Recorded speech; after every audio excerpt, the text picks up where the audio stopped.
Moanin'. All right. Welcome, ladies and gentlemen, to the Juice in the Morning podcast. It's a good day, even though yesterday it snowed about 10 inches here in Indiana. I spent the morning shoveling my driveway, but I'm joined here by a new person to my left over here, Ryan O'Kelly. Is it O'Kelly or is it just Kelly? It's just Kelly. Okay, you just add the O to be funny? Yeah. Okay. Yep. So we're probably long lost relatives one way or another. And then across from me, back again as usual, Shane Jones. How you doing today, buddy? Pretty good, man. A little under the weather, but besides that, great. Listen to him power through, guys. Isn't that amazing? I love it. I'm a champ. I can't believe it. He's probably going to have one of the best podcasts of his life, kind of like the Michael Jordan sick game. You love that so I much. do love it. It's awesome. And today we are joined by the hosts of the After Showcase podcast. Basically, I want to say that I heard the very first episode last week that I listened to, and I enjoyed it quite a bit.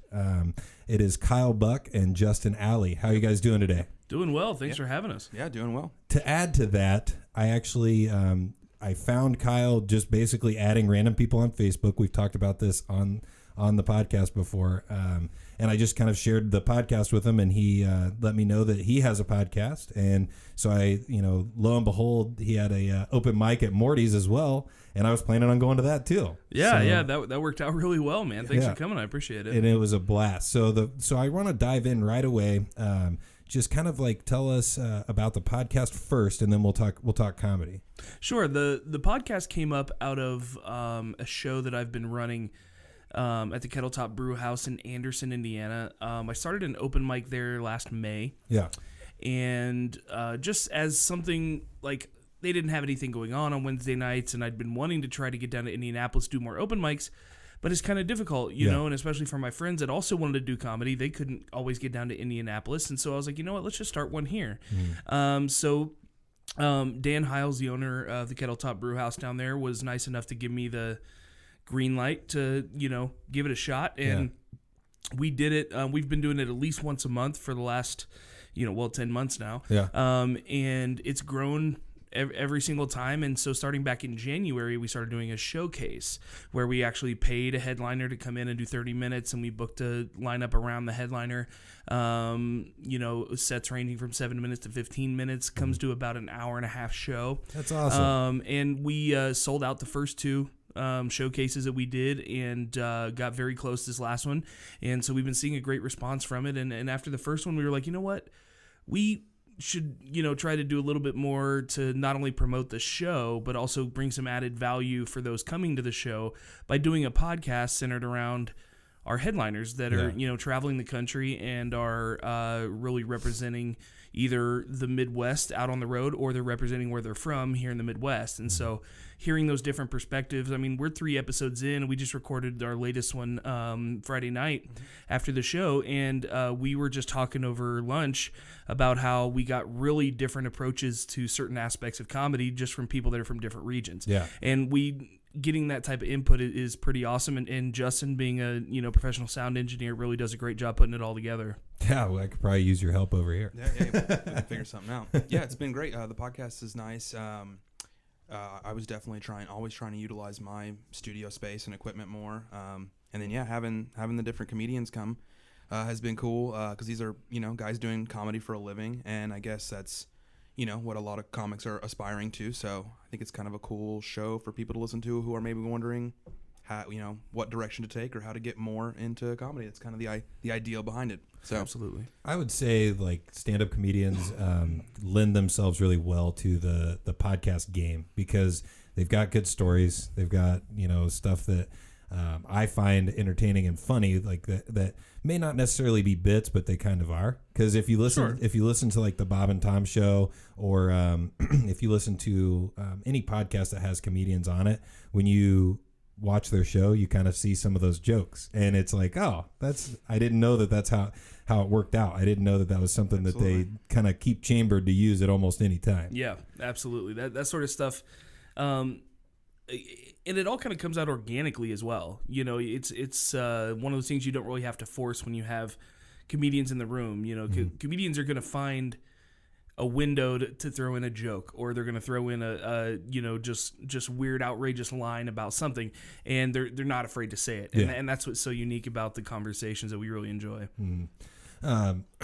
So one of the things that we do on the Jews in the Morning podcast is we do a segment called Judgment Day. I think I've kind of prefaced you guys with that a little bit and kind of given you an idea of what we got. We actually have a new theme song that somebody sent in to the podcast. He's a guy that works in radio. Thanks, Kevo. I'm going to call him Kevo because that's what everybody calls him. But I'm going to go ahead and play it, and then we'll get into it. It's time for Judgment Day. This is the part of the podcast where Juice and Shane judge the notorious idiots that surround us all. It's important to note that one of the guys doing the judging once shot himself in the dick. For real? It's the Juice in the Morning with Shane podcast. Who do we have today, guys? Listen now. So I like that he added the Arnold Schwarzenegger at the very end. Yeah, So, that's cool. Yeah.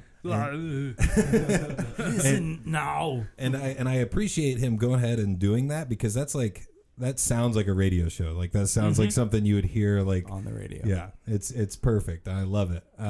But for this week, one of the things that I kind of wanted to bring up is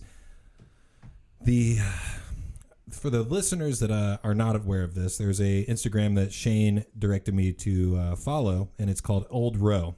And Old Row is similar. Official. Old Row Official, similar to Barstool Sports, but it's spring break time, and during spring break, there's a lot of crazy antics that happen. You know, I remember body shots, but there's a new thing that is like boob and butt luges. First of all, that's like, I mean, one of the things that they comment on those pages all the time is the optometrists? The optometrist bills are probably going up because of the people with pink eye.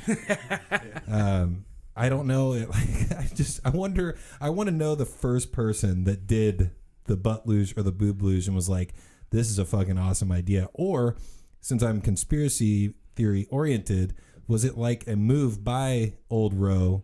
They showed some like kids. They were like, oh man, you guys should do this. And it was like some creepy guy with like a clipboard, you know, watching the likes and the favorites on Twitter and like social media and stuff. And then it just exploded from there. I think someone probably blessed them with that video, the very first butt luge and or boob luge.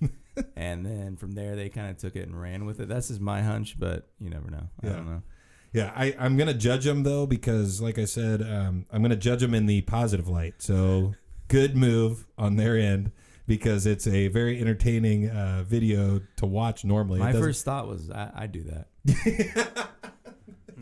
Exactly. That's exactly right. I feel like something like this comes about kind of the same way Girls Gone Wild came about, which was like, hey, I've got a camera.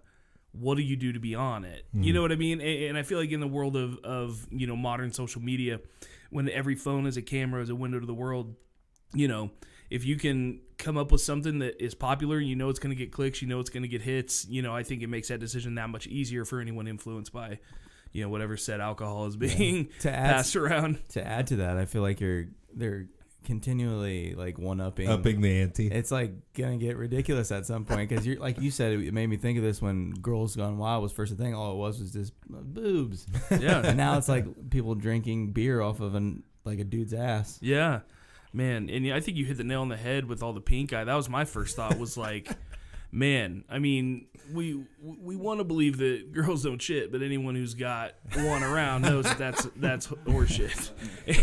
Is it sad that my first thought was like, you said the optometrist? I was like, I don't think you'd go to an optometrist. I think you go to a regular doctor. But like, I'm just trying to figure out who would you go see if you had pink eye? Oh man, I think you ride it out, or I don't know. Like, and it's severely contagious, right? yeah, for a time period, I think, and then it gets not. I don't know. Yeah, but like I said, I want to judge them in a positive light, because normally it's a negative when we do the Judgment Day. But I'm saying keep doing it.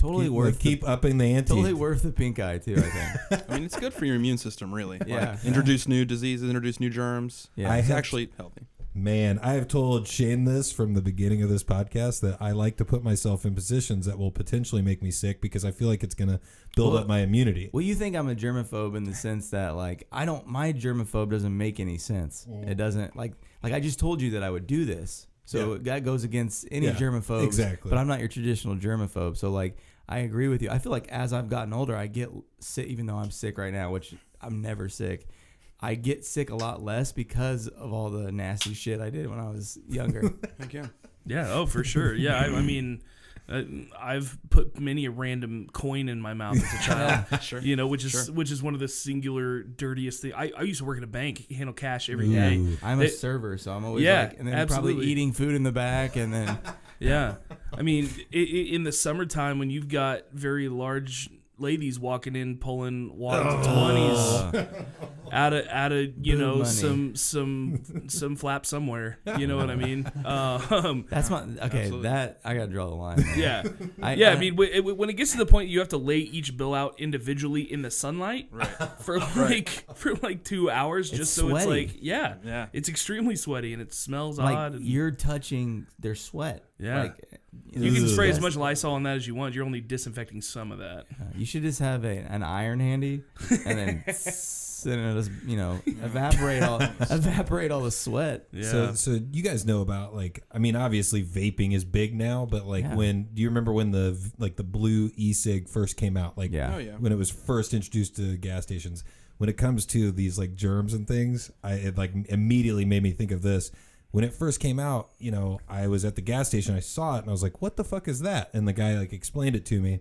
So I was like, cool, I'm going to buy one of those right now. And like, just because I didn't know what it was, I'm in the process of trying to quit smoking cigarettes right now.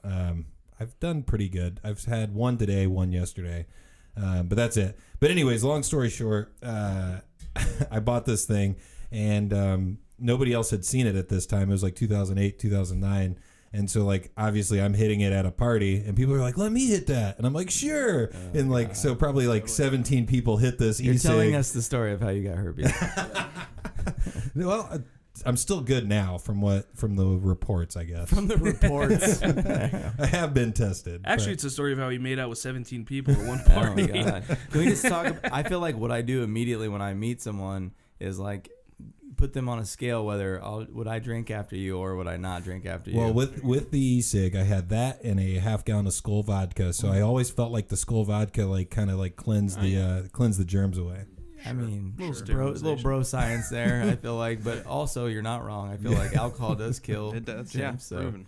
Absolutely. Every movie ever pretty much says so. yeah, yeah. So That's where I get all my facts from the movies.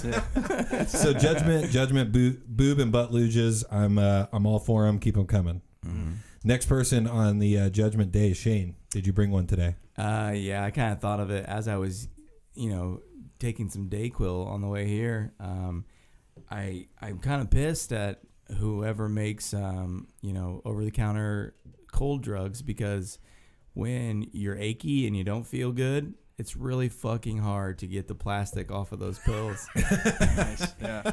And like, That's legit. I've never, I can tell you a couple times in my life where I've felt really strong. But I can also tell you when I felt really fucking weak.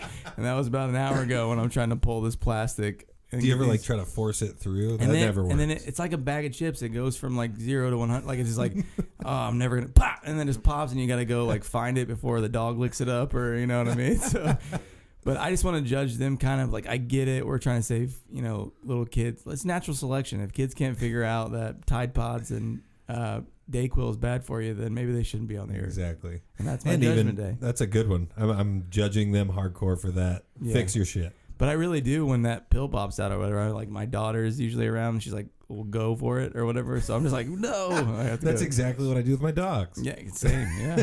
Might as well. They're curious, Yeah. Yeah. Curious animals.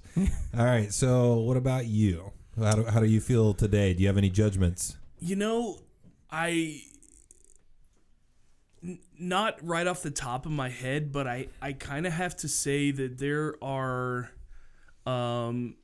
some people that I have been noticing a lot lately just not give any fucks about how their driving is affecting the people around them. And it's everyone complains about, people in the left lane aren't going fast enough, or so on and so forth. But I mean, just not being aware of like people that are trying to get in, around, and turn, and that's really kind of a very basic judgment to bring up, but I feel like it's 2018. You know what I mean? We just need to get our shit together as far as the roadways go. Our rights as Americans, we're allowed to talk about first world problems. Yes, Yeah. Oh, for sure. absolutely. Yeah. And this is Yeah. definitely at the top of the Yeah. list. My of- car's not comfortable enough. The AC is not powerful enough. Yeah.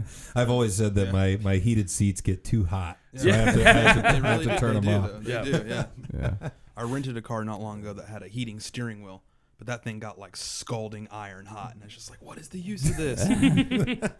That's such a It terrible doesn't first make any world. sense. That's why the terrorists hate us. I feel like there's Yeah. guys sitting in a room at like Cadillac or some kind of company, and they're just like, "What kind of shit? Like, should we heat the doorknobs?" Yeah, what else can we make heated? Yeah, totally. No, yeah, definitely judge people driving because I just started a new job a couple weeks ago, and I'm actually on that 9 to 5 gig. So it's a lot nicer for like work home balance and stuff like that. But you are dealing with a lot more assholes on the road, and the thing that I want to like add to your point is the people that I feel like have no awareness of themselves, like around their car. Like, oh, my car is just completely bulletproof. Like, if I just merge over into this lane and wreck into somebody, like I'm gonna be safe and That's alive. the biggest thing that probably bothers me is people that they're just like, fuck it. If I run into somebody like, and you just like, I see their face and I'm like, yep, like you look exactly like the person that would do this. Like, Yeah. and I like, oh, like I'm Yeah. like, I'm actually a pretty patient driver, and I don't really, I just kind of like, it comes with the territory or whatever, and it's gonna happen. There's shitty people out there, and there's gonna be shitty drivers. Absolutely. But I totally feel you in the sense that like, especially with this kind of weather,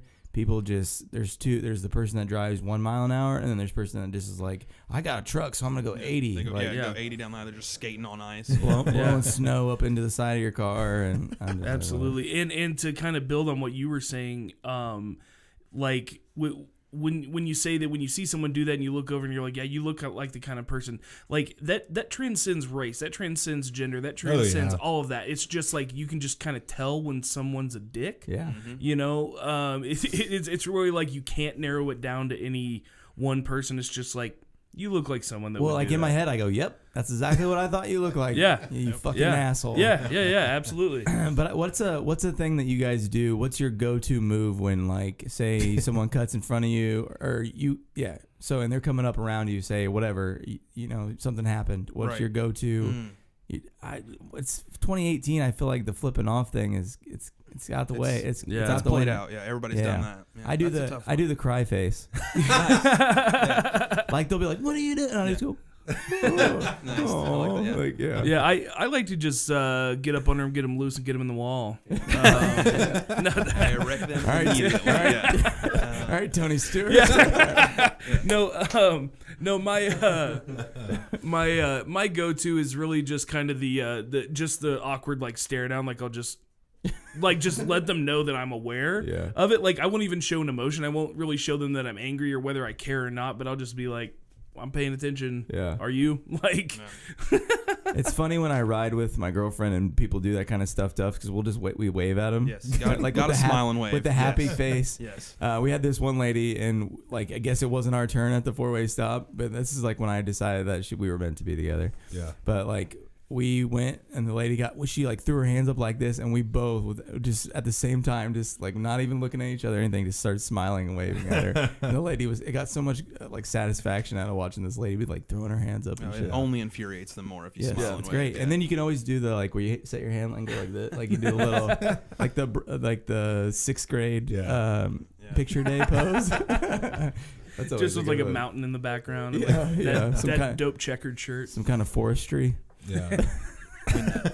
Yeah, totally. When the weather permits, I ride a motorcycle, and when I first started, I can see that. nice, thank you. When I first started riding it, I would carry my gun with me, like I have a conceal and carry permit, like I would carry it on me. But I've been in so many altercations with just crazy drivers. I had to stop carrying my gun on me when I was in the motorcycle because I attempted to shoot someone. Like they don't pay attention to you at all. You know, they just run you off the road.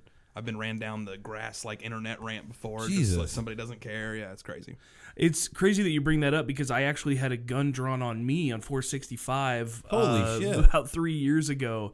I was, and completely for no reason other than I was in the left lane going a little faster than the guy in the middle lane. I was on my way down to a meeting in Beach Grove, and I was on 465 morning rush and was just going down, and I was in the middle lane. Car was going a little slower than I was, so I got around, and about 5 seconds after I got past him, he came, and this was like a rundown, beat down, like Bonneville, like a 03 Bonneville, and so this boat comes flying up around me, gets in front of me, has no plate, and then like makes me slow down, like brake checks me, and then gets over, and I kind of go back up to my normal speed, and right about that time I look over, and he has a Uzi in his hand, and he's like waving it like this. I'm like, I haven't even been aggressive. I don't know what's going on. It's like Grand Theft Auto. Yeah, so I immediately slow down and get behind him because I'm like, the last thing he's going to be able to do is like try to shoot me behind him. Yeah.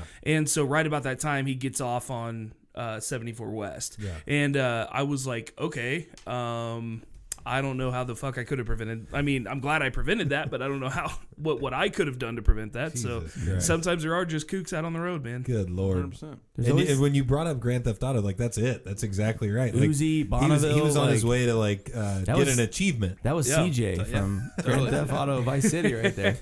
So we're definitely judging. We're definitely judging people with no self-awareness. And Justin, do you have anybody that you want to judge today? Do I have anybody I want to judge? I think on the way up here, Kyle mentioned he had listened to a podcast of your guys' where you judged bad waitresses or what have you. Servers. Servers, yeah. Yeah. I said judged the guy, and Shane was on his Yeah, side. you said you're a server, I right? don't, yeah, but I don't know. We've talked about this Oh, so many okay. times. It was but the most recent one because I was Oh. like the guy couldn't handle the table of the trivia oh, people. when we were okay, yeah. Nice. And the tomato guy. I just never forget the tomato guy. I'm sorry. I just had an incident last night where the server was great at their job. They also wanted to stay at the table and talk to us for the entirety of the meal. Yeah. So that was just really weird and awkward for everyone. I just want to judge that right away. I'm with you because I've talked about this before on the podcast too. Is it's one of those things where you have to, as a server, as a bartender, gauge at the beginning whether these people are here to talk. Yeah. And or like they're like, if you walk up and they're like Pepsi, that means they don't want you to fucking talk to them. It's once again awareness. It's self-awareness. It has to do with even the car thing. If any of you walk up to anyone and say, "Hey, how's it going?" and they're like, "I'm good," you know that person doesn't really want to talk to you. But if they open, "Hey, I'm pretty good. I had a good day," blah, you can kind of gauge.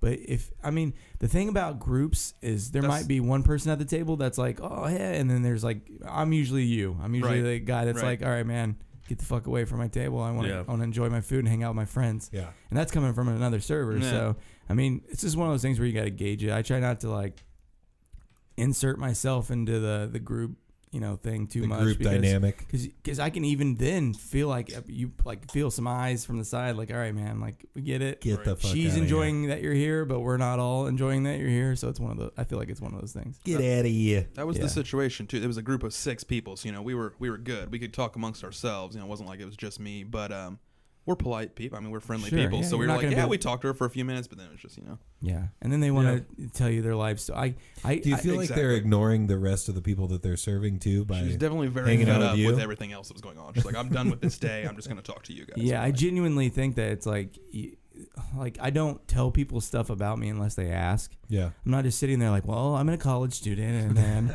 I just am like, if you ask me a question, I'll give you the answer and no more than that, because I'm not going to sit here and then ruin your meal with like what you don't really give a shit about my life. So Right.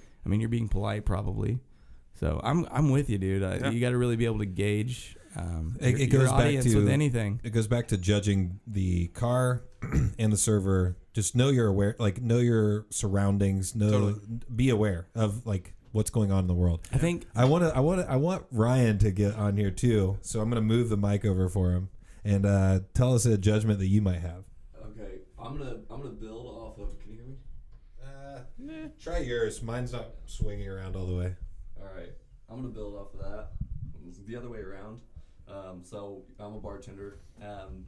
You'll have that guy that comes in like that. There you go. Yeah, there we go. You'll have that guy that comes in and just wants to shoot the shit with you your whole shift. Yeah. And you got drinks to make, you got other guests at the bar top, and Yeah. you don't want to be rude, because you don't want to lose a tip. But, Right. Also I'm a nice guy. I don't want to just, So that's once again goes back to the social awareness that nobody has. Yeah. And clearly, if we all brought those judgments today, there's a lot of people out there. There's probably people listening to this podcast right now. You do not have social awareness.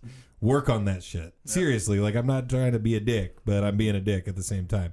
Work on your social awareness. Don't tell me your whole life story. And I had this guy, it was not too long ago, told me his whole life story. Used to live in Charleston, South Carolina, and then lost his job, couldn't afford to live there, moved back here, and told me why he wanted to move to South Carolina. Had a girlright there. I'm like, you all cared. right, You cared a lot about that Yeah. conversation, didn't you? Yeah, I'm like, all right. He's like, have you ever been to Charleston? It's very nice. I'm like, all right, man, cool. I got to make an old fashioned real quick. So. And also, I feel like any one guy that sits down at a bar to talk to a bartender probably doesn't have anything he's celebrating. Usually, That's folks exactly that, right. folks that are out at the bar celebrating with friends Yep. and celebrating with the people that are appropriate to celebrate with. But if you're that one guy at the bar, odds are you've probably got a little bit of an kind of downplay story to throw around. Something to right be down. sad about. Yeah, My wife just left me. Okay, here we go. Here we go. All right, so you want a bottle then? I think. Yeah. Maybe we're part of the problem though. Like we all just sat here and said like, we're nice people, so we're not gonna be like, hey, But maybe that's the issue. Maybe no one's told these people like, hey, that's That's true. extremely annoying to Yeah. do. Shane Get the does. fuck Yeah, outta here. that's Yeah. true. That's true. Well, I appreciate you, dude. We're gonna Yeah. get another mic for Ryan as well. It's just it's investments, guys. So the more you listen, the more you download. There's a possibility that I can buy more stuff. So that's Judgment Day. What I want to get into is stand-up comedy with you guys because I went and watched you do an open mic. First of all, this is part of Judgment Day, but it's not really because we ended that segment. But fuck open mics, by the way, because you killed it. You and I would say Thank you, man. I at appreciate least that. 4 or 5 other people killed it. And the guy that won, he was scared and nervous the entire time, but he brought the most people. So what I want to say is I've got a couple points that I want to make, and then I'll ask you. I want to ask you something about it. But no, the guy came and he brought the most people. My wife and I were talking about it when we left, and my wife was like, he wasn't that funny. And I was like, I agree. And I was like, but at the same time, if he's charismatic enough to have enough friends to bring that many people, he's doing something right. It doesn't mean that he's the best comedian. Yeah. It doesn't mean he's the funniest, but he's got something about him that has motivated 15 to 30 people to come see this guy. Yeah, but it's not based on. No, I get that. That's just the point I'm trying to make is like, that's something that like, for example, Dane Cook, which is, I think he's hilarious. A lot of people hate him. But he managed to get millions of people to love his stand-up act, and a lot of good comedians were like, oh, Dane Cook sucks, and like that kind of stuff. I just think with Dane Cook is like he's a super funny guy, and he got to the point where he was like super famous, and then a lot of people looked at him as like a sellout or like someone that's just kind of riding the. But but the main point I want to make is I think it's shitty because it doesn't allow. For example, you, who did a great job and told a great story that made me laugh my ass off, to not be able to move on or whatever. I don't know how it works, but move on because you didn't have 30 people to yell when they told us to clap, because it was basically the open mic was clap and yell for who you want to move on or whatever. So I think I wasn't there, but Kyle and I talked about it, and we've both done things like that before. Kyle and I also have both been in bands for a while, and you get that same thing with any kind of music like competition. It's always audience driven. Like you bring the most people, applause, whatever. It does suck. I think it's necessary though, and here's why: is because that guy brought 15 paying people into the door, which allows Morty's to stay open. And that guy is going to be weeded out at the next level anyway. Right. The next competition, I don't know what they have don't they have like it's like a weekly qualifying round. I think they had like 8 qualifying rounds, and then those 8 winners of those evenings will go to the semifinals. Yeah. Right. So the semifinal, he'd be weeded out in that stage anyway. But I think for people like Kyle, it's kind of necessary that you figure out how to not only be funny and kill in that room, but also figure out how to bring 15, 20 people Yeah. and beat Right. that guy next time, Right. And I mean, it's just doing it and Sure. getting more and more followers. And Yeah, absolutely. it does suck that happens, but And then maybe even like having the awareness that that's gonna be the case. yeah, exactly. Yeah. And that give that guy his 5 seconds of, wow, I'm great. Yeah. And he feels good about himself, and he gave him some we're all like he's there and he's doing it, that kind of thing. Great for him, but like you said, eventually he will get weeded out. Exactly. And that's like, What I want to say is I was at the show. The kid was super nervous because like I'm one of those people that like I'm a huge fan of comedy. If I see somebody that's not even that good, I can usually like figure like I can see like maybe they have really good material what they were trying to say. and like that's funny, but like they just don't deliver it well. Sure. And I think that's one of the things that guy had issues with, because like the stuff he was talking about was pretty funny. But but I want to hear from you and you, Justin, Kyle and Justin, like how is it uncountable how many times you guys have been on stage, or is there like do you guys know how many times you've been up there? Well, I mean, it's I can't give you an exact number. Yeah. I could probably narrow it down to like maybe a number of times per week. Yeah. Would probably be a more accurate, kind of judgment there. But getting back to that open mic, there were a couple things I wanted to touch on in that. One is, with that being the kind of basis of that competition, being the most, whoever gets the most audience applause. I understand that I feel like, bringing 15 people is almost like a cheat code. Right. It's almost like a cheat code in a video game, to where it's like, that's you could have a mediocre performance and have 15 people and move on. Whereas, I was so grateful for you guys coming out, because I was able to get the extra 2 minutes, which was a little bit invaluable to me, because I was able to not only work to tell a couple of jokes, which I was really happy with, new jokes, but also be able to tell a story and kind of really round out a nice set. Right.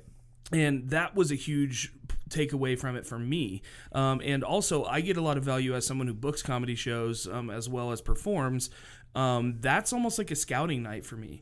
I love trying to find open micers and get them into a new market, because Indianapolis does have a ton of funny people. Yeah. There's some really great spots in Indy to do comedy, but there's also a lot of comics that don't necessarily get room to go up there. So being able to go in there and meet new people, and meet some big folks. Got to meet Miss Pat, and She's fucking awesome. The best part of the night for me, I could have cared less if I won. She said, "Hey man, you're really funny," and I'm like, "Heck yeah! If Miss Pat's willing to throw that at Right. me, I have one tonight." Right. If you, but my biggest thing about that is there are rules to that. One of them is you don't go over your time. Which there was like three people that. Well, and he was one of them. Yeah. The guy who won was one of them. And I feel like if you violate one of the rules, it should be like a that disqualification. It should be a disqualification. Right. He also dropped the cord out of his mic in the middle of his set. I thought that was like part of the joke. And it very well might have was been, like- but it just, I was like, that killed everything. Yeah, well, and the fact that they had to come over the monitors, you could hear the monitors. They came through the monitors and told him, hold the mic closer to your mouth. Yeah. Plug it in, here's how you plug the mic back in. And you know what I mean? I just feel like It made me think that even the person running the show was like involved with him as well. Well, and I'm not necessarily sure that was the case, but I do get why the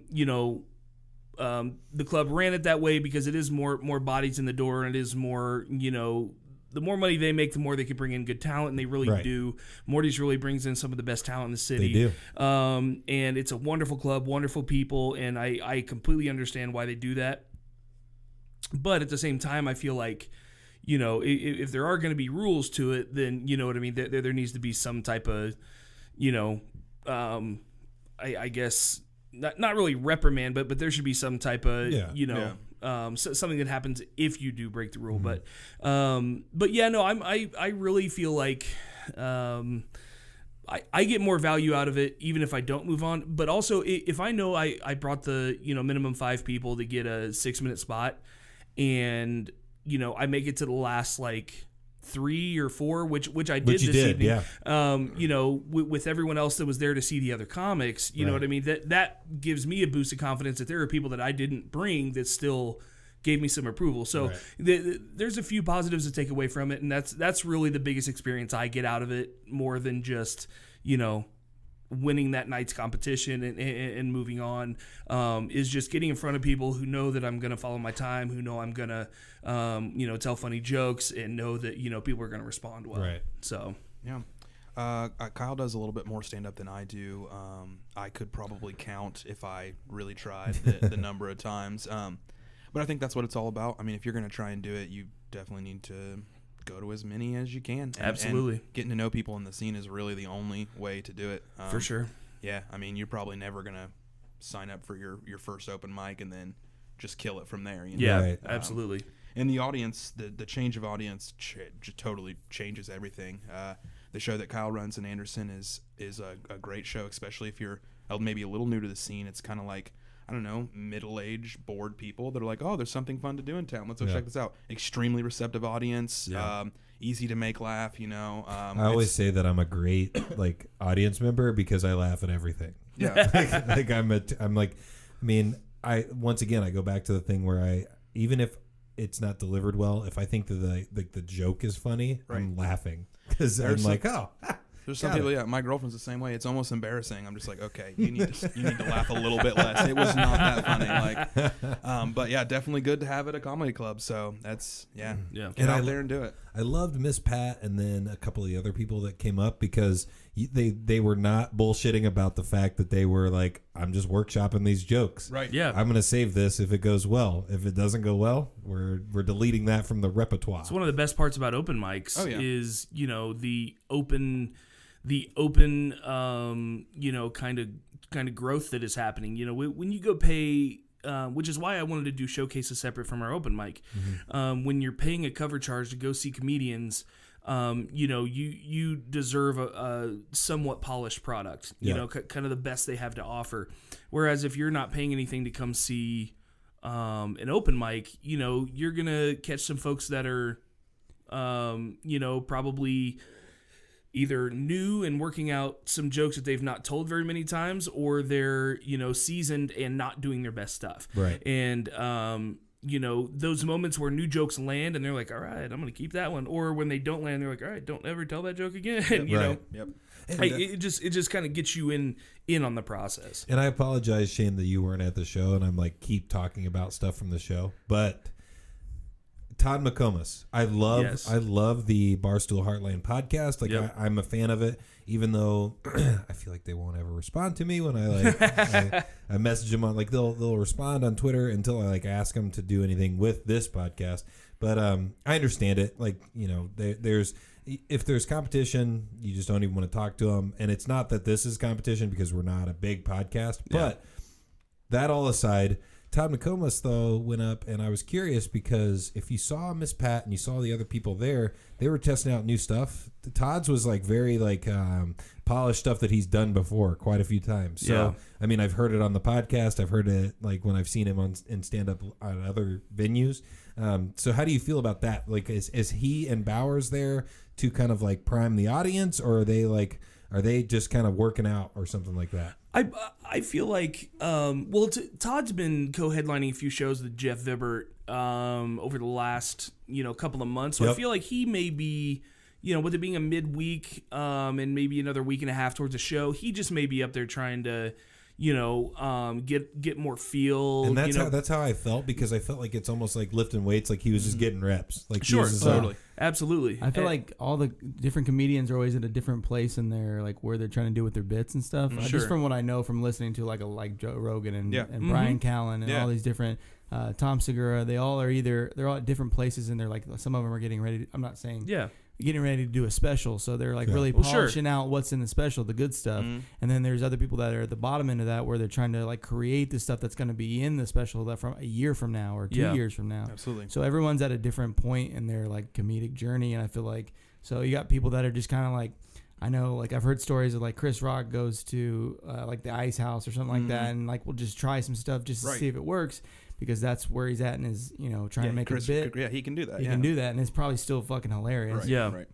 Absolutely. And I definitely think that's what Todd was doing, and Bowers as well. Those seem like two very, like, their timing and transition and their punches It's so good. were very well honed. So I don't know that they were really working on any new stuff, but at the same time, I feel like I feel like that was also the venue saying, "Hey guys, you paid your cover charge. Right. You're getting a meal, couple drinks. You have your 2-item minimum. We're not just gonna throw."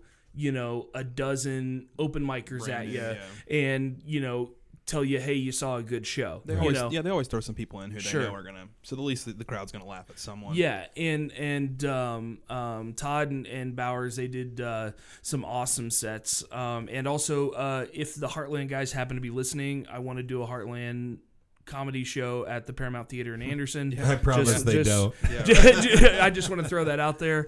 But because they tweeted back and forth with me on every other subject except for doing the podcast. Oh, maybe they just have like a rule they don't. Yeah, it's possible. Possibly. It's very possible with very Barstool possible. Sports. Yeah. But yeah, no, I feel like those are really just kind of audience value, and also I feel like those folks work for the club.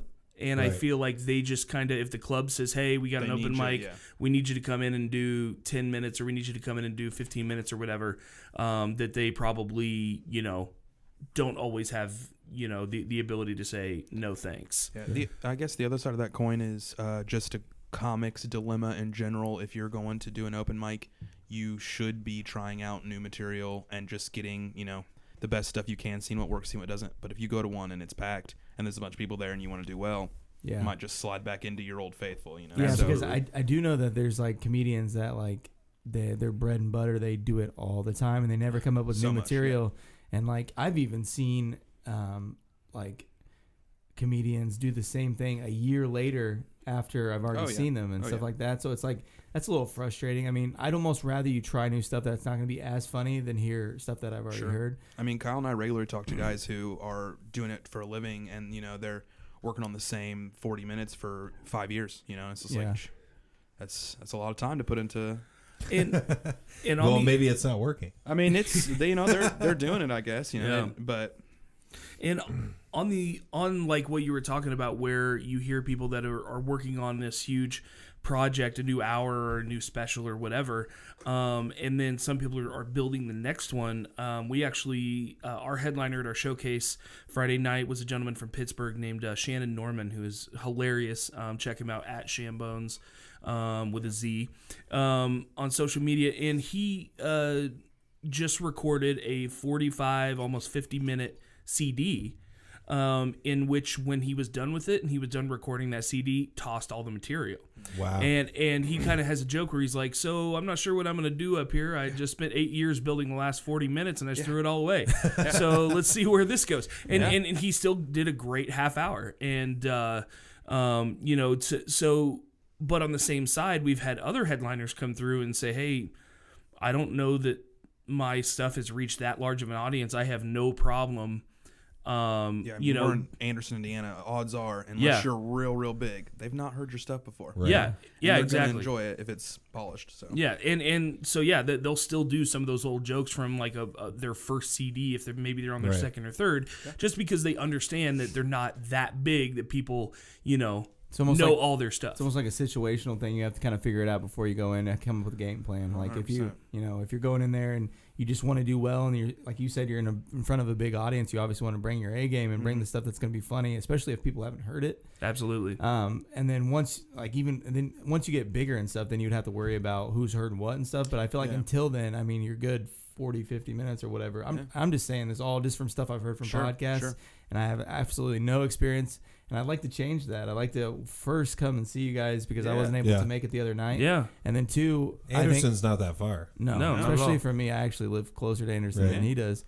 And then I definitely like to get up there eventually and do some stuff. I do too. You definitely should. BJ from the Smugcast told me because I texted him right after we were done watching the stand up, the open mic. I was like, dude, I kind of want to try to do that just because like we did a live show. I was super nervous and I feel like I sucked really bad at it, but the experience I got from it was so intense that like I was like, I want to do that again. Yeah. And I feel like stand up would be like 10 times that amount of that experience. That was my favorite thing about that experience. The live show was like it gave me a entrance to like being on stage and telling jokes because it was easier for us because we had we had videos.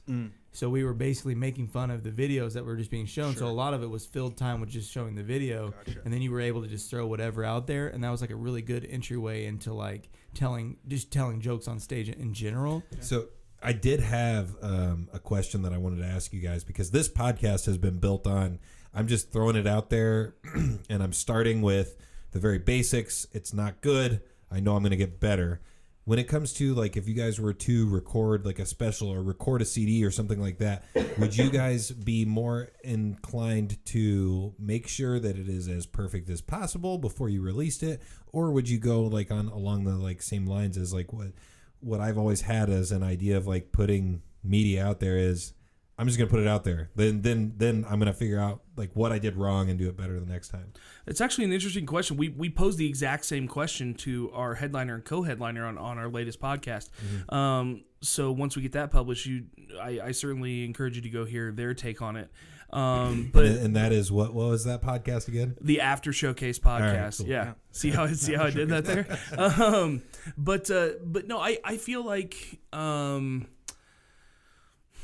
if I'm going to come at this from a music point of view because I played in a band for 6.5 years, semi-professionally. We did 3 albums, 2 studio recorded, 1 live, and unlike comedy, once you put out the album and then you play those songs again even after the album is out, whereas with comedy, normally you put that album out and then you're doing new stuff. It's kind of the normal way to approach that. Now, not everyone does, like we just spoke about, but right. I feel like once and this is going to kind of agree with what Shannon said the other night, which is like, I feel like once you've put it on record, once you've put it out, once it's out there, it's kind of, that's it. Yeah. It's in its best form. You're the most comfortable with it. That's the product. And then it's just, going from there. Now, if somewhere down the line, maybe that album doesn't do well and you know how to punch up this, almost make it a new bit, then I'm sure you could reapproach it. But I feel like once it's on record, it's in its best form. Yeah. I guess I would say to a certain point, obviously, if it's real bad quality-wise, you don't want to put it out. Right. And, coming from an audio engineering background, I definitely am very stingy with my quality. I'm always, wanting it to be the best it can be or be better. I think, I don't know. That's like Kyle said, it's kind of different with comedy. Once you put it out there, it's a gray area of how much you're going to do that anymore. Right. So I would say, like, from a media standpoint, put out as much as you can. I mean, more content, more possible views. And that leads me to the fact that like I've been doing this podcast and Shane joined this year, but I've been doing this podcast for like 3 years and I actually joined last year. Well, yeah, whatever. All right. Anyways, I've been doing it for 3 years and my first thing that I wanted interaction. I wanted people to be a part of the podcast because you don't it's not worth it if you're not getting any kind of feedback from it, and it's finally turning that corner. Like now people are joining. We've got Ryan here helping us with stuff like nice. That would have not happened in the very beginning because the very beginning was me in a microphone and just talking into it in a microphone and trying to figure out what this was all about. And I just want to share a couple people that have written reviews on the Apple Podcast. There you go. Bumwine Bob wrote, "The juice is loose, a must listen. Cheers." And I think that Bumwine Bob would actually like the fact that I'm drinking the natural light because his podcast is all about like bum wine. So like MD nice. 2020, Night Train, things like that. He's had a lot of good guests on there. I've been a part of it before. it's just a good time. It's a fun podcast. And then D-Roller, if you're looking for a fun weekly podcast, this is a great one to listen to. Juice and Shane do a tremendous job of having fun while talking about interesting topics. Killer show! ! So good job, Shane, for bringing those killer topics. I appreciate it. There you go. Yeah.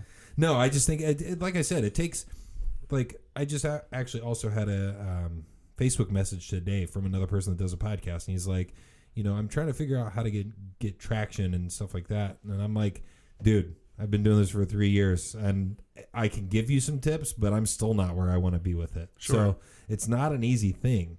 Yeah. What I do think for you guys is positive is you do have a specific genre. Like, I mean, with the showcase, the comedians, that kind of thing, that's a good thing because people are going to go to that right away. Whereas I have random people on all the time, people that are from different walks of life, and it's interesting for me, and it's more for me than it is, I guess, for the audience, even though I want the audience. Sure. Yeah. That makes absolutely. sense. I mean, Kyle and I have been involved in some of those kind of just general discussion podcasts, and yeah, they're always fun, but it is definitely harder to keep it interesting. And it's just hard to get people to actually absolutely. even your family and friends, it's hard to get them to support the thing that you're doing. And I can imagine you guys know that from just even stand-up comedy right there. Definitely. Because what has it taken to get people to support your thing that's friends and family? Because for me, that's one of the things that I told this person that is doing their own podcast. I was like, don't hesitate to bother the shit out of your friends and family to share your thing, because that starts the ball rolling into strangers sharing and liking and enjoying your media that you're putting out there. Yeah. My wife doesn't even listen. That's why I can say that I got a new computer. Neither and does mine. I hope Yeah. that she doesn't decide this time to listen. Yeah. But we're pretty lucky. I mean, we've got a really close group of core friends that all do art in one form or another, whether it be musical, comedic, visual, audio, what have you. And everyone really supports one another pretty well. Nice. In fact, when I was kind of toying with the idea of starting an open mic in Anderson, it was, Justin and the rest of our friends. Shout out to the Gormans and everybody out there at the Gorman compound. Yeah. We're gonna go back to the compound thing. Yeah, totally. Yeah, absolutely. We should. But whenever I was toying around with it, first thing everyone said was, "Do it." Yeah. Do it. What's stopping you? What's stopping you? And I was like, all right, sweet, God, I let's do need it. better friends and family. I think What's even going on? when you even pitched it, you were just like, I don't know if people will go up. I don't know if people show up. And I think Grant and I are both like, we'll go up. Let's do it. We'll do it yeah. because it actually kind of came out of our conversations of, when can we all get off work in time to go down to Indy and hit a mic somewhere, and we were all trying to figure out how do we get on a mic, how do we sign up, so on and so forth, and we've kind of worked that all out now, but in the beginning, that's really what it was, is we all shared a common interest, and we, how can we do this? How can we help ourselves? Right. Yeah. And so, having an 8 to 5 and having my evenings free has given me the ability to kind of run with really this sort of lucky thing. for that. Yeah, and it is not. It is really lucky. I still go back to what I said before, though. Like, if you're really trying to do it, you got to get outside of that too. Yeah. And because Kyle and I have been, to the other open mics downtown and stuff. Definitely a different crowd. And it's definitely harder to get Anderson friends all the way downtown. Sure, that's a little absolutely. bit of a jaunt. So Absolutely. yeah.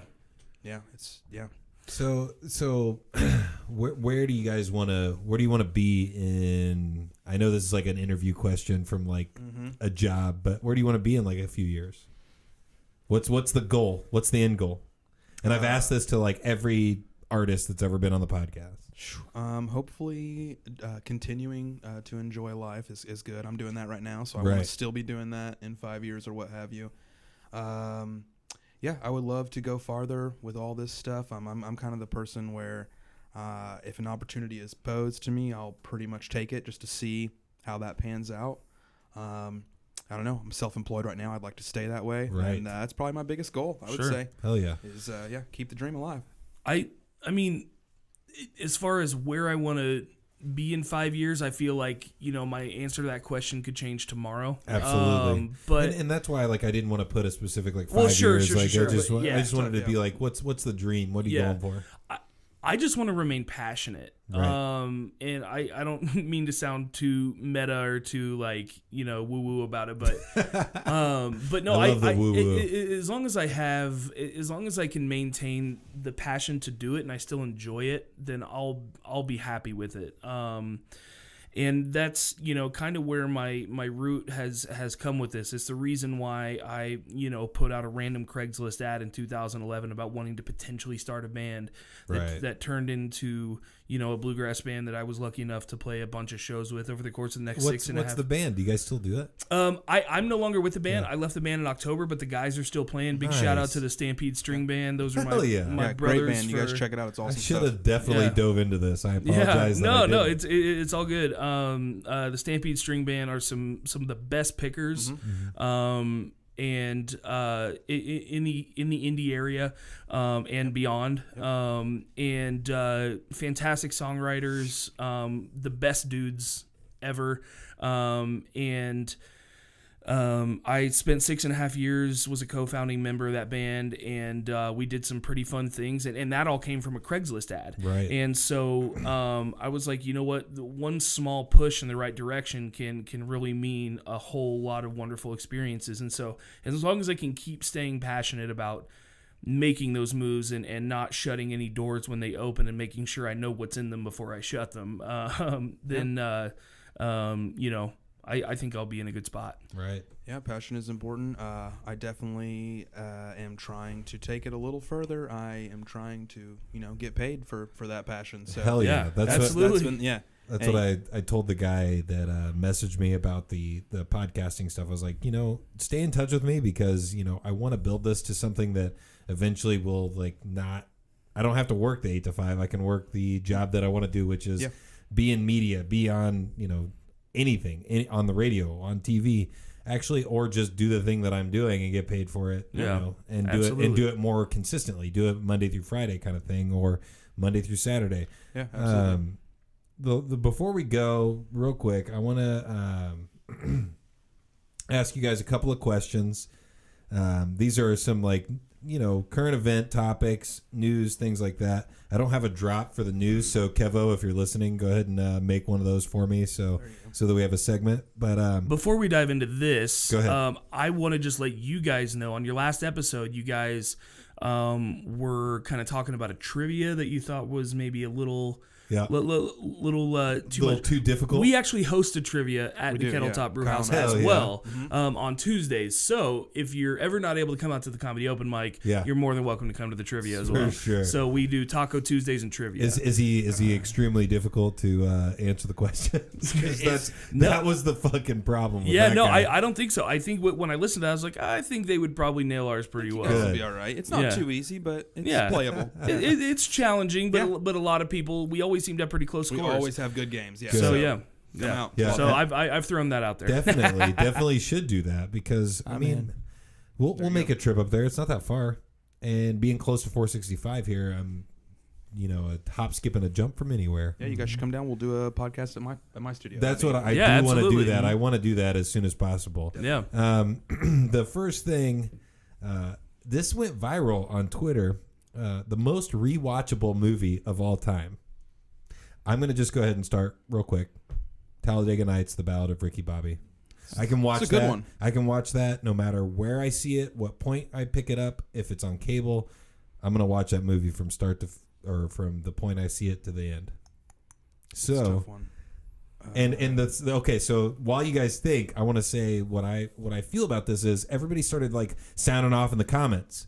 They start listing classics like Goodfellas and things like that. What is it? Scarface, and then I'm bad with thinking off the top of my head on this right now, but classic movies, which I don't think are necessarily the most rewatchable. I totally agree. Because they're a classic film. That doesn't mean that I can flip through the channels and see that and be like, oh, I'm going to stop and watch the rest of this. Totally agree. I think if I had to answer that question, it would be definitely a comedy. Probably something like, I don't know, like Dumb and Dumber or something that's just like That's so a good light one. and watchable. Like That's a good one. I think probably, and this is, you guys maybe not even know this movie, but something that I've watched so many times and it has so many good little one-liners in it. Saving Silverman. Yes. Saving Silverman's a great one. Yeah, that's another one. Shimmy. Yeah. Shirabara Honda. Totally. I've seen that like 50 times. So Probably. I've got Talladega Nights. You've got Dumb and Dumber. How about you over there? My initial thought was one of those kind of classics. Right. And it's only because it's like on, I'm pretty sure it's contractually obligated to be on TNT at least twice a weekend, and that's Forrest Gump. Okay. Classic. See, okay, so that's a classic. Yes, though. yes, That yeah, you can absolutely. rewatch. That's definitely Absolutely. rewatchable. Yeah. But you gotta have some time on your hands. Yeah, for sure. Which is why I usually kind of catch it in the middle. It's like, I'm pretty tired now. Hat boxes and guitar boxes. No. See, like that's just one of those movies I could quote. Totally. But no, I think I would probably have to say anything Judd Apatow. Specifically, I Love You, Man Yeah. is, Oh, that's is a good the one. one that comes into my I head. feel like and Judd Apatow has some real stinkers though too. oh, that's true. That's true. That's true. Like anything with Adam Sandler in it and Sure. Judd Yeah. Apatow. They can't all be winners. yeah, that's true. I totally agree, but I forget the one that he had where he was like something with friends in it or something. I don't know, but is when he was dying. Oh, Funny People. Yeah, wasn't a huge Yeah. But there was some. It's where I go back to the fact that like I can appreciate stuff because there was some very funny moments. And in can that. we? Yeah, it was funny, but can we just not have a Judd Apatow movie where his It's like wife's in 4.5 it? hours. Yeah. His wife and his kids. That's Yeah, like yeah. that's Totally. like what's his name, Johnny Depp and Yeah. his wife, or the lady that is Tim Burton's wife. Tim right? Burton's Tim wife. Burton's wife. Yeah. I heard a funny joke that was like, we should have a movie where Johnny Depp plays Tim Burton's wife or something. I don't know. Right. He can be anybody. Or Tim Burton's wife plays Johnny Depp or something like that. Yeah, that'd be good. Yeah. Yeah, but I think mine's gonna have to be I Love You, Man on that one. That's just That is such a funny good one. movie. I would have to like, agree. Later, Jobin. Yeah. That's a fucking fart right there. Yeah, it's a little small. Yeah, it Slap totally at the smells like bass. fart. Yeah. Slap at the bass. Yeah, it's just great. That's good. Yeah. And the line of Rama from that movie is just insane. Yeah. All right, Shane. What is your most Oh. rewatchable film? Well, I already told you, but I What said did- Saving Silverman. All right. But also, That's not that good. well, fuck off. I didn't know we were gonna say it, and then you're gonna be like, "That movie sucks." So no, you're wrong. I didn't say it sucked. I just What was said yours? What was yours? Talladega Nights. Yeah, that Ballad movie of River- fucking sucks. Are you kidding me? See how That's literally see how the best, easy- see how- the best see how easy that comedy was? I think of all time. Yeah, but it's easy Like to say that movie bleeding fucking segments sucks. here. Judgment Day. Yeah. There you go. No, yeah. what's, No, we do like to fight a little bit. he just was like, "What was? Oh yeah, it sucks." Yeah. Now I forgot the fucking movie. Sorry, I shat on your point. No, but yet I Love You, Man's really good. But what's the one with the same dude that is in I Love You, Man, but the tall dude? Jason Segel. Yeah. Where he I forget. Tomorrow Forgetting Sarah Marshall. Yes. Yeah. Yeah. Yes, That is a that's great very one. I good was going to mention that one as well. That's Yes. another really good one. Yeah. That never gets old. So I think Ryan should be joined in this conversation. I think you knew that your mic wouldn't reach it. Oh, it won't go over there. And a quick It's tidbit alright here. now. You mentioned Jason Segel. I don't mean to promote another podcast on a different podcast, but when you get done listening to Juice in the Morning and you don't have another episode to listen to, you should go check out Do You Know Who Jason Segel Is? Which is a podcast by comedians Brendan Walsh and Nick Thune, where they call around to different states. They feature a different state in every episode, and they call different businesses and kind of prank call and mess with them. That was But- an idea that Shane had that we didn't fully flesh out. But what's funny is in the middle of each call, they ask, "Do you know who Jason Segel is?" Just randomly out of nowhere, and they either do or they don't. Yeah. And if they do, they give him credit, and if not, they're just like, "All right, we're just gonna keep going." But you mentioned Jason Segel, and it just reminded me That's of that. awesome. All right, so most watchable movie, rewatchable movie. Rewatchable. Mhm. This one is it'll be like on AMC randomly or like CMT. Mo Brother, Where Art Thou? Nice. Okay. That Yep. one is I can't do I it. can I can't just reach over. pick Yep. I can. Turn it that way. that way. There you go. Okay. Yeah, I can. That's another Very one of those quotable. movies. In fact, one of the funniest jokes from playing bluegrass for so many years was people come up to you and say, "Hey man, can you play Oh Brother Where Art Thou?" I'm like, I don't have a That's DVD movie. player. Yeah, that's a movie. Yeah, that's the name of the movie. Soggy Bottom Boys? Yeah, we'll play it if you guys know the name of the That's song. a fictional band. Yeah. I don't know any Soggy Bottom Boys because they're not real. That's not actually Yeah. George Clooney singing. Yeah. I remember Yeah. for the longest time, I told everybody that watched that movie with me, and I didn't know this at all, and I was like, "Oh yeah, that's definitely George Clooney singing." Yeah. Like, you guys, come on, like Right. look at him. It's His mouth's definitely moving him. perfectly in time Yeah. with the Come song. Yeah, and that's another one of those movies that I could just quote all day. Mm-hmm. Yeah, I'm the Dame Paterfamilias. Yeah. Look at RUNNOFT. Oh, So what's your favorite part of that film? Oh man, I like when he boxes the guy and gets his ass beat. yeah, that's a good one. I really like the scene where they're eating. They go to hide out at one of the guy's brothers or whatever, and they're eating the meat, and he's like, "Yeah, I just slaughtered this horse last Tuesday. Figured it was fixing to turn." yeah. They're just like, "Oh, You dang hog wallop. You- Yeah. All right, one. so the last thing that I wanted to ask everybody was, ever tried to poop so hard that you popped your back? Because that happened to me just the other day. Ooh. So I was sitting in there hanging out. This has never happened to me. Scared the shit out of me, literally. I was sitting there trying to poop, and I was having a little bit of an issue, and I was squeezing real hard, and my back popped. And I thought for a moment that I wasn't going to be able to stand up off the toilet. So I was curious if anybody else has had this situation happen. No, I've got one of those things. I don't know what they're called, but it's like Squatty potty. Yeah, like a little footstool thing. That solve all your problems. That's Best what you wedding need. present we got, Yeah, it's man. like $19. Yeah, you need to get I that. for need yourself. one of those. Yeah, you do. That you thing, kidding me? Life changing. Seriously, Great. it's insane how like easily that science is corrected. Like, Totally. yeah, That's the yeah. natural Our toilets position are for built sure. for comfort, not That's for practicality. hilarious. Yeah. I need the squatty potty. Yeah. What is it? It's a Just like a little stool, like an angled stool that you can put your feet on, so it Oh, puts your 'cause- body into like a squatted position. So because you're actually supposed to poop that way. Yeah, totally. Yeah, absolutely. It's So all yeah, about you you just sit down on the toilet like normal, and then you slide this thing out, and you put your feet on it, and lifts your knees up just a little bit, and just really helps move the old train through the station. Yeah. For metaphors, Yes. I like that one. Yeah. All right, so before we get out of here, do you guys remember your very first joke that you put together? I know that's like a cliche, like I'm sure everybody asks this on a podcast, but oh geez, I feel like the first original joke I can remember. Do you have yours? Yeah. If it's a serious one that I was serious about working the premise out, Yeah. then yes, I do. It's a joke I still do to this day every once in a while. If you guys come out and see me, I might bring it out. It is a joke about going through the process of being a born-again Christian, but quitting like right away. So now you're an aborted Christian. Just being like, no, fuck this, not for me. You know. Yeah, there's a whole story that goes along with it. So Yeah. that was probably the first one I really worked on. And was like, ooh, that could be funny.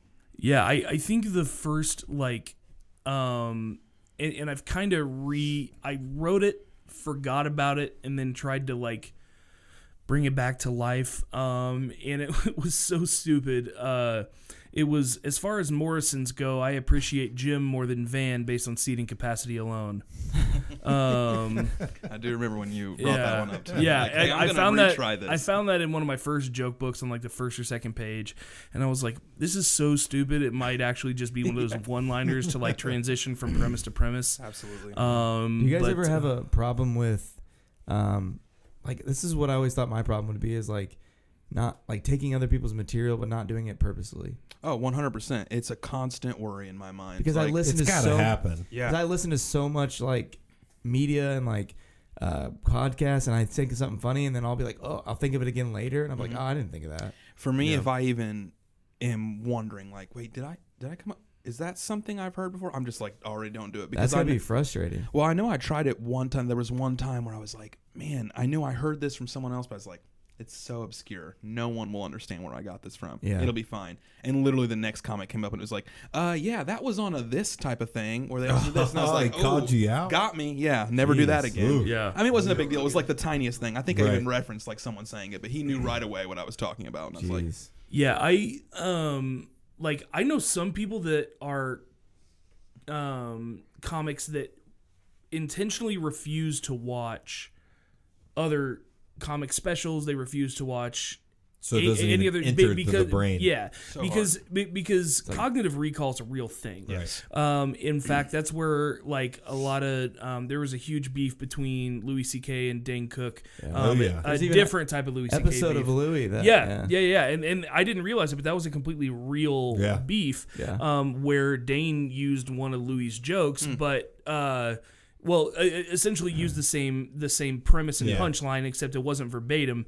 But he was completely convinced that he came up with that originally. Right. But it wasn't until it was shown to him in a later type of reel that he very well could have heard, both being kind of East Coast guys, Yeah. that they very well could have been the same club the same night, heard that, and then a year or two later he thought of it and thought it was funny. Another It's thing just is so hard. I mean, there's a lot of beefs in the comedy community too. Yeah.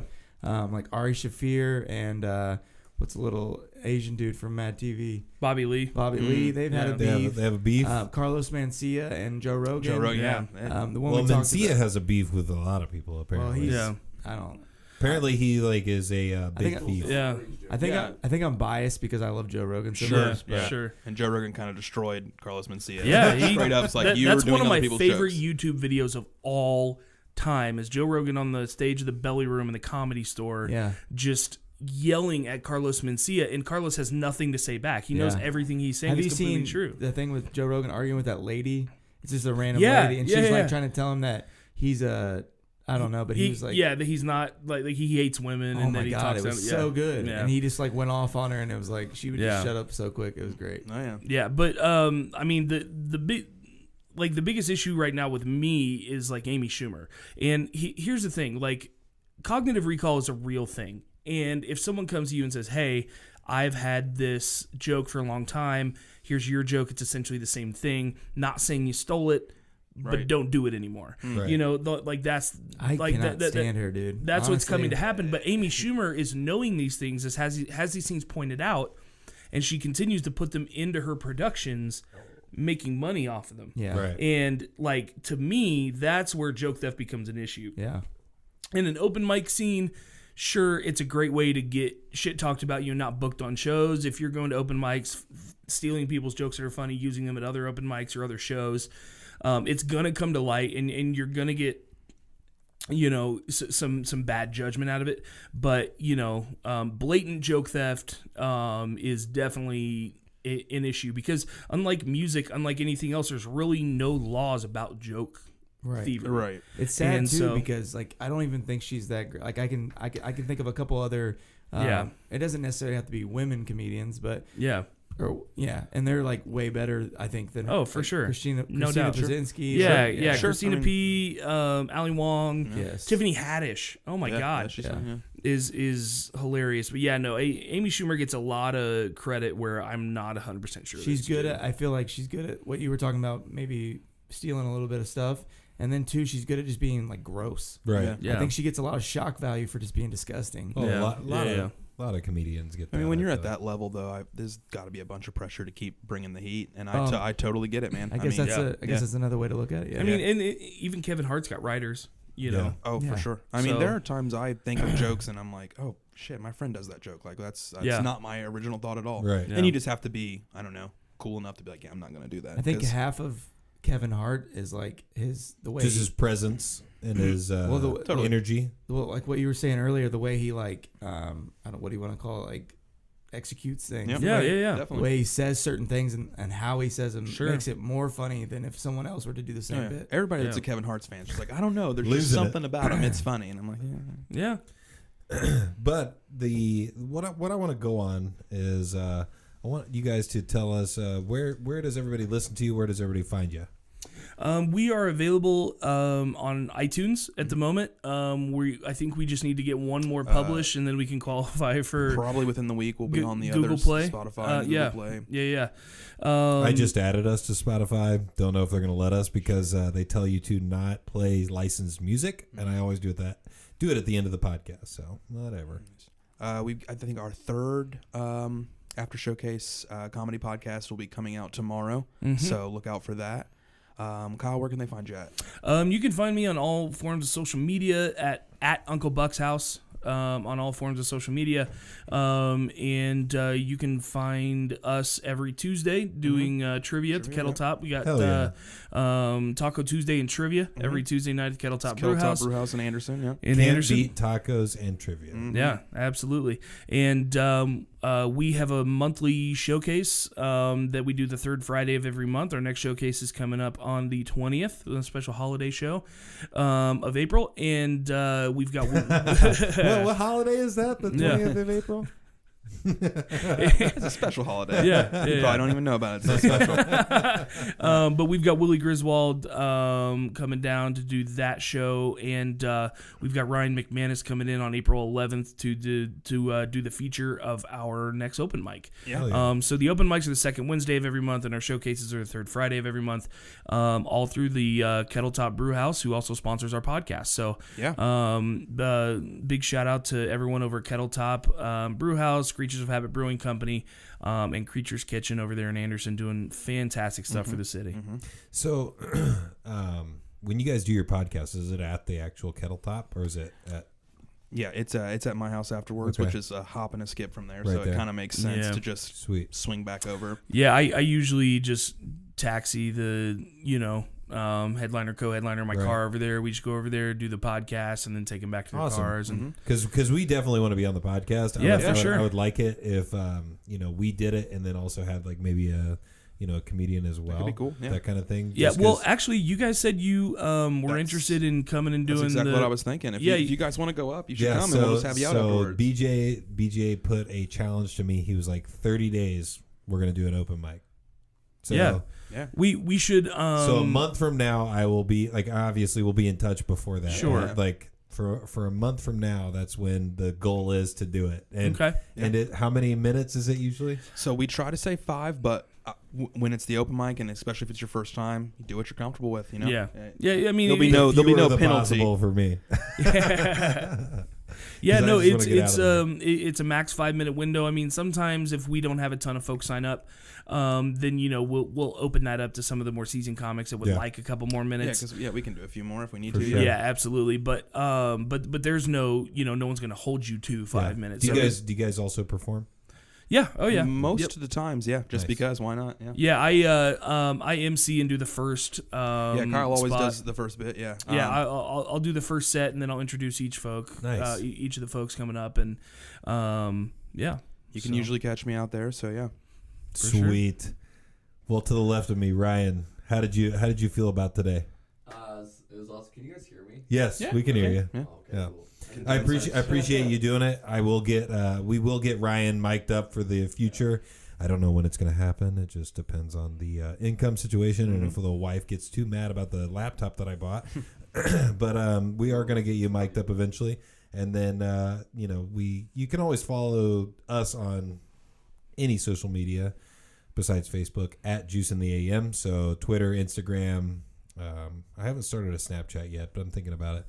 And then Shane, I hope you feel better next week, man, because you did a great job today. You did have your Jordan game.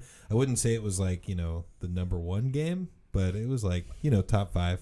Thank you for rating my game. It's nice. It's nice to have a podcasting partner that will rate you and tell Yeah. you exactly Tell what you've me- done wrong. Tell me my Yeah. movies It's very suck. helpful, yeah. Tell me. No, he does a great job. I love him. He's one of the like I said, if I was feeling sick and I was on somebody else's podcast, or I'm sorry, if you had started it. This seems a little forced, but that's okay. If you had started Anyways, I it, hope if you you had guys- started it, I would have probably called in sick. Okay, that's what I'm saying. You did you did a Well- solid for me when I was like, You don't get the label of ride or die by staying home sick. good. Okay. True. Love you, buddy. Anyways, we're ready to do this. Yeah. How are we getting out of here? I don't know if I should say. I can barely talk. Hope you guys like the podcast, and hopefully the juice is worth the squeeze. So I have a song that I think that people will appreciate. Well, remember the tiny aliens I told you about? Nice. You heard of the Dream Team? Well, we're the Mean Team. We're the monsters. Greeting, Earthlings. We have now taken over your radio. If I hit 'em high, hit 'em high, hit 'em high. And you hit 'em low, hit 'em low, hit 'em low. Going straight to the hole. You ain't got no game. I'm breaking you out the frame, coming through like a train. Looking to take over the whole world is my goal. With my unstoppable crew taking all control. You can't get none of this. We're running this. Well, take a earth shaker, 3-point gun in this.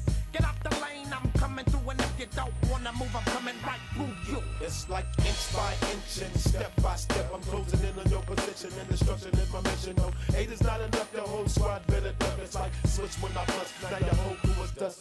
Coming through my area, I'ma have to bury ya. The real scream team on your screen scene. It's like showdown in the ring. Go tell me who wanna tangle with the ghetto witch doctor, neighborhood superhero. We want it all. We're unstoppable, we run the floor. You can't get none of this hardcore. In the game, we take you to war.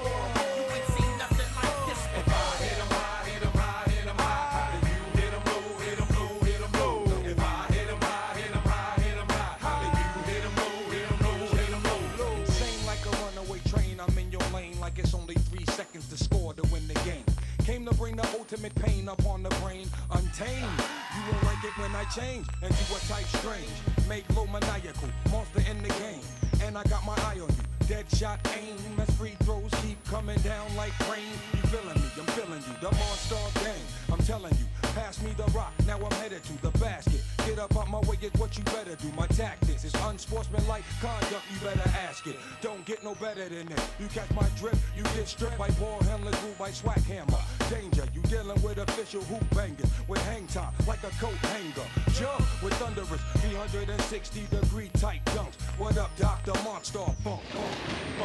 Lightning strikes, the court lights get dim. Supreme competition is about to begin above the rim. Finessing it moves